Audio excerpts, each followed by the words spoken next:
Você já teve a sensação de que alguma coisa está errada no mundo, mas não consegue explicar exatamente o que é? Que as pessoas estão cada vez mais ansiosas, mais cansadas, mais irritadas, mais distraídas, mais conectadas e, ao mesmo tempo, mais vazias. Você percebe que nunca tivemos tanto acesso a informações, mas parece que estamos pensando cada vez menos. Nunca tivemos tantas formas de entretenimento, tantas telas, tantos vídeos, tantas opiniões, tantas especialistas, tantos influenciadores, tantos gurus, e mesmo assim a sensação coletiva é absoluta confusão. Como se estivéssemos cercados por informações, mas famintos por significado. E se eu te dissesse que isso não é um acidente? E se eu te dissesse que existe uma teoria com mais de 2.000 anos que pode explicar parte do que estamos vivendo exatamente hoje? Uma teoria criada lá na Roma Antiga, mas que talvez esteja mais viva agora do que jamais esteve. Uma teoria tão poderosa que atravessou impérios, revoluções, sistemas políticos, religiões, ideologias e chegou intacta até a era do smartphone. Uma teoria chamada Pão e Circo. Mas atenção, esse vídeo não é sobre política, não é sobre direita, não é sobre esquerda, não é sobre partidos. É sobre algo muito mais profundo. É sobre psicologia, é sobre comportamento humano, é sobre como a mente reage quando está sobrecarregada. E principalmente é sobre como você pode estar participando disso sem se aperceber. Porque talvez o maior espetáculo da história não esteja acontecendo nos estádios, nem na televisão, nem tampouco aí dentro das suas redes sociais. Talvez ela esteja acontecendo dentro da sua própria mente.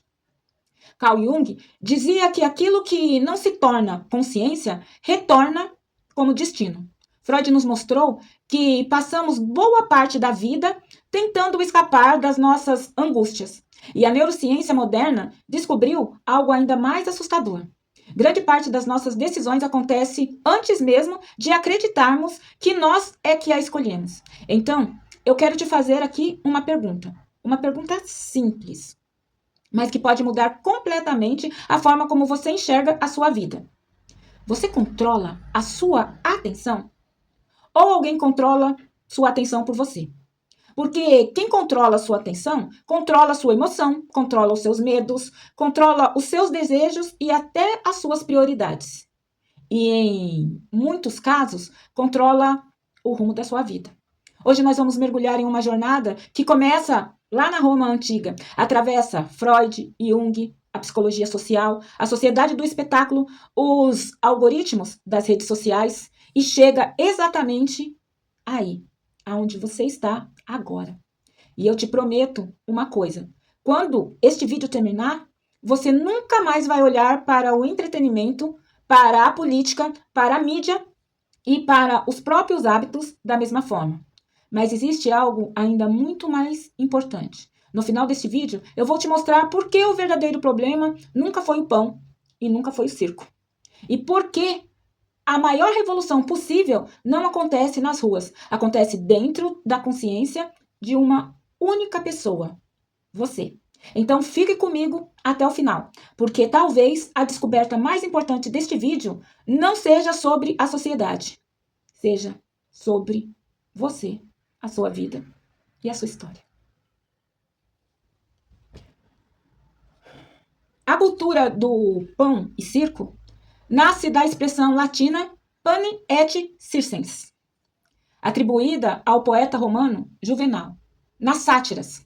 A ideia central é que um povo recebe o mínimo para sobreviver, o pão, e distração emocionantes, o circo.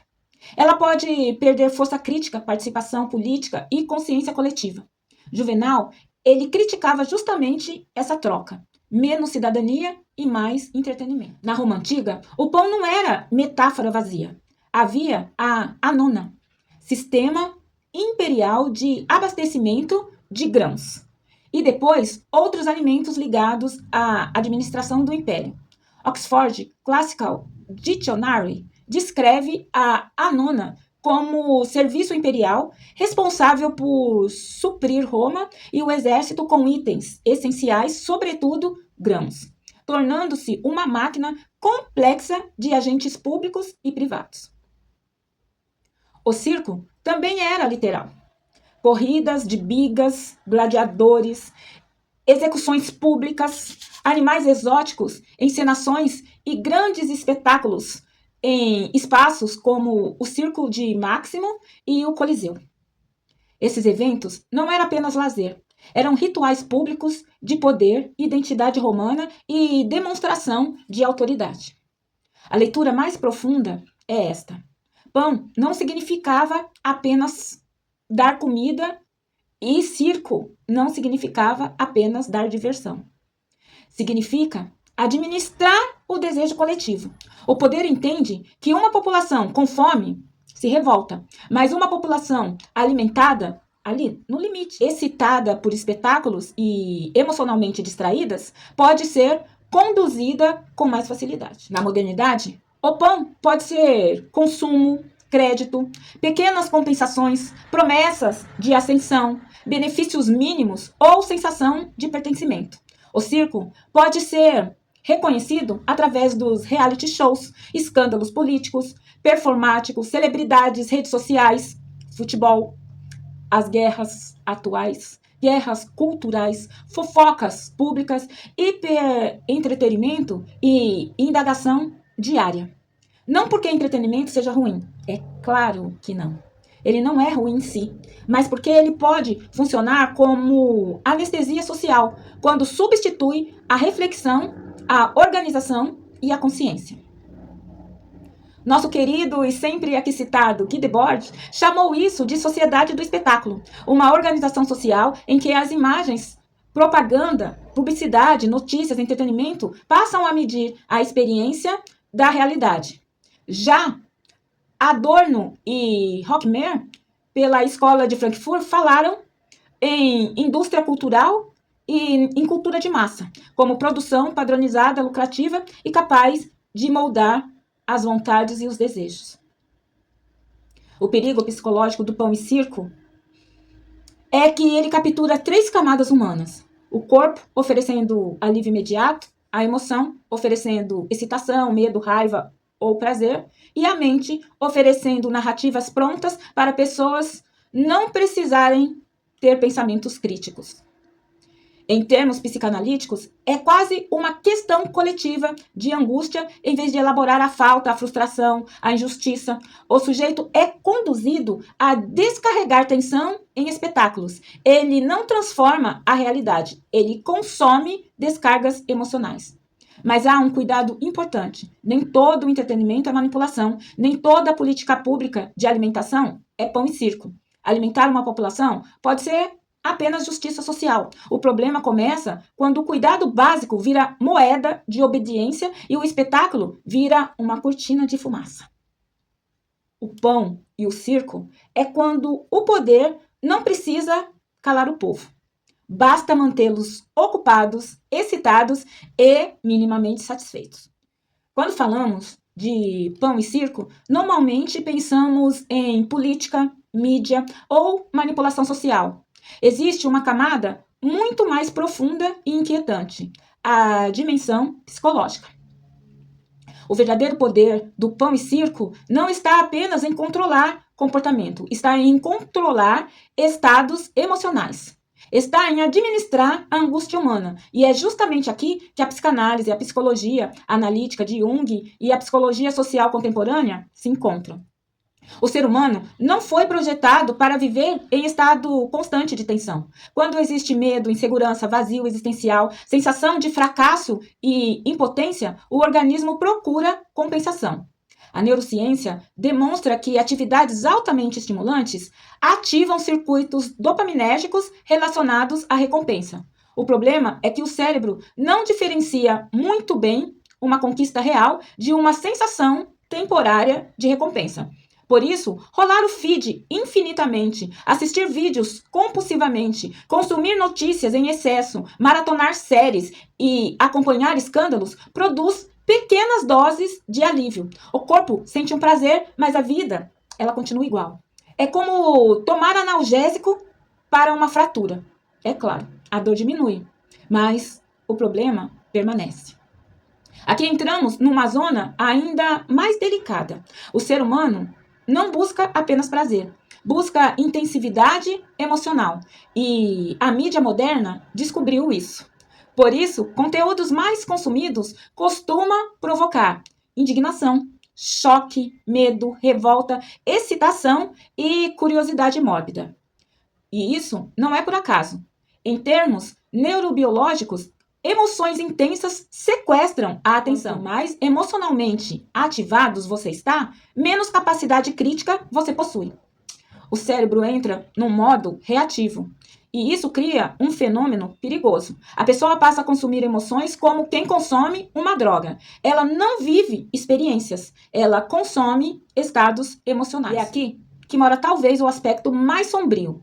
Pensar exige energia, questionar exige coragem, refletir exige suportar a dúvida, mas as narrativas prontas eliminam todo esse possível esforço.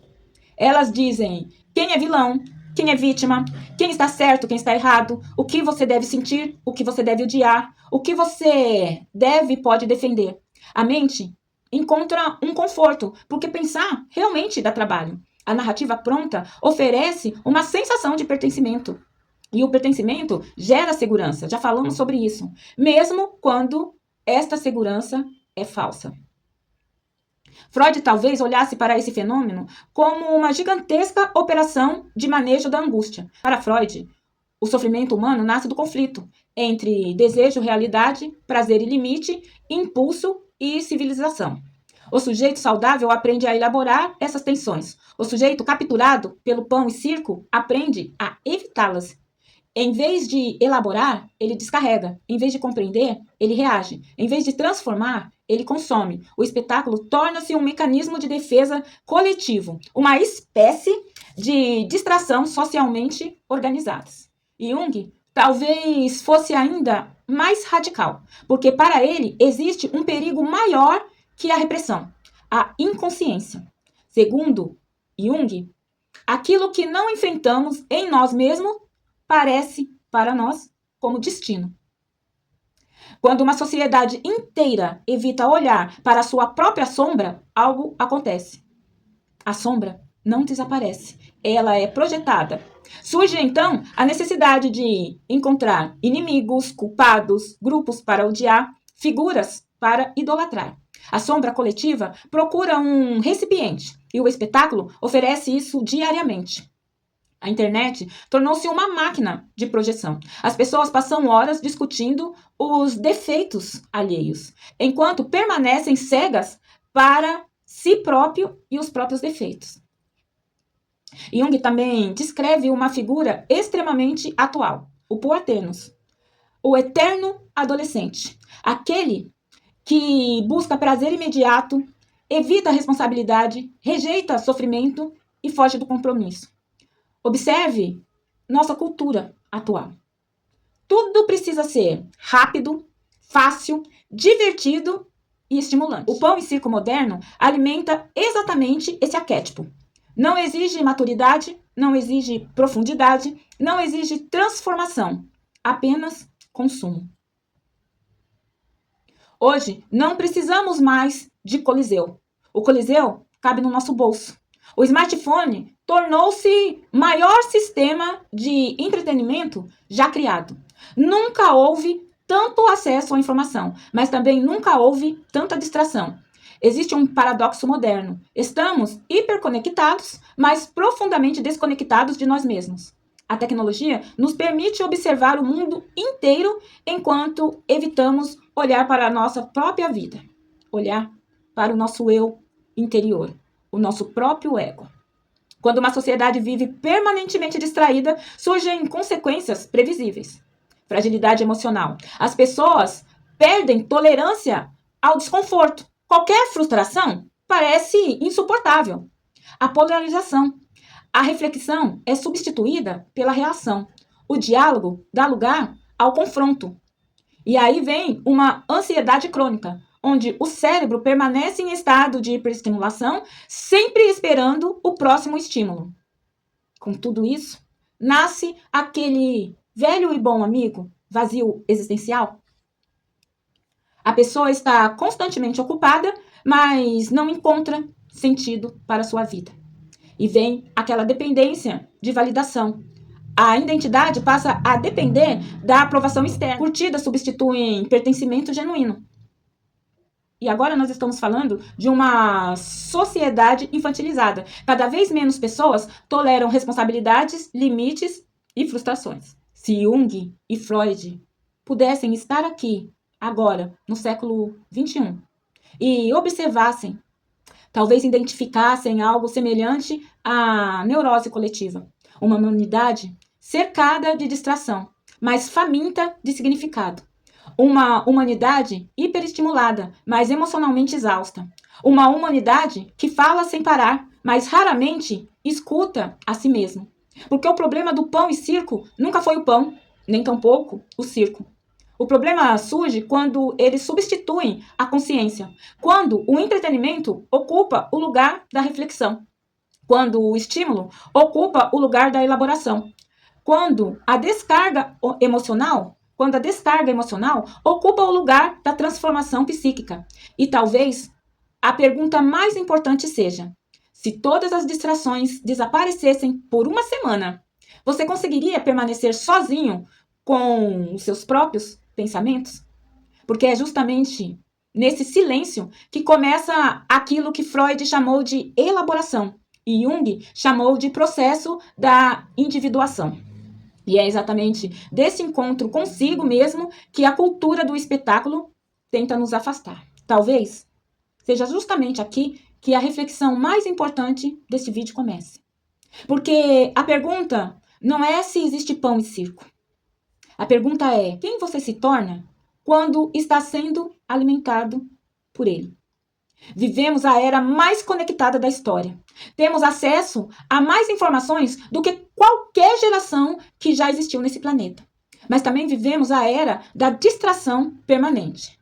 Nunca fomos tão estimulados, nunca fomos tão cansados, nunca estivemos tão ocupados e, paradoxalmente, nunca estivemos tão desconectados da nossa própria existência. Enquanto discutimos celebridades, escândalos, polêmicas, algoritmos e guerras culturais, muitas vezes deixamos de perceber algo silencioso acontecendo dentro de nós.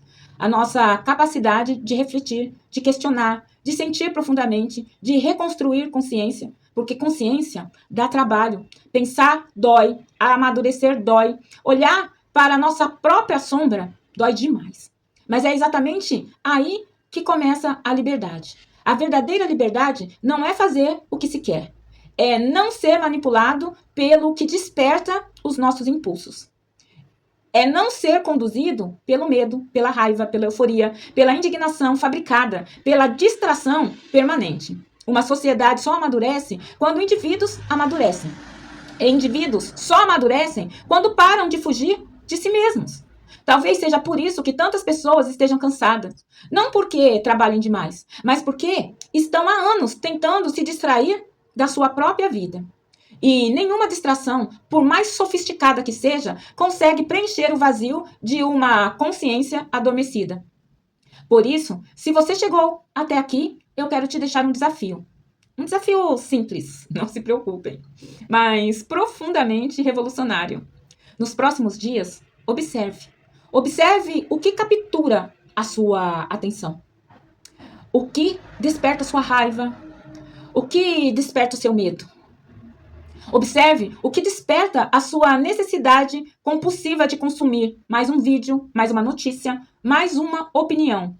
E pergunte para si mesmo: isto está expandindo a minha consciência ou apenas ocupando a minha mente, o meu tempo?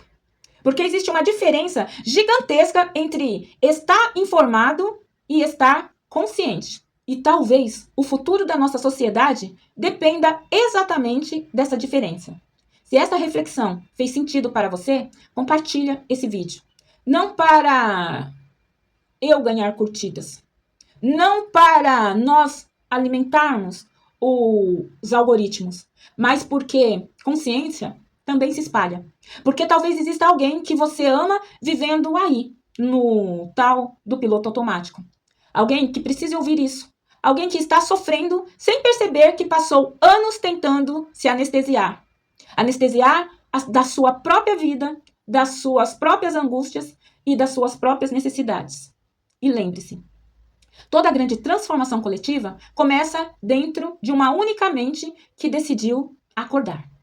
Eu sou Keller Damasceno, psicanalista e analista corporal.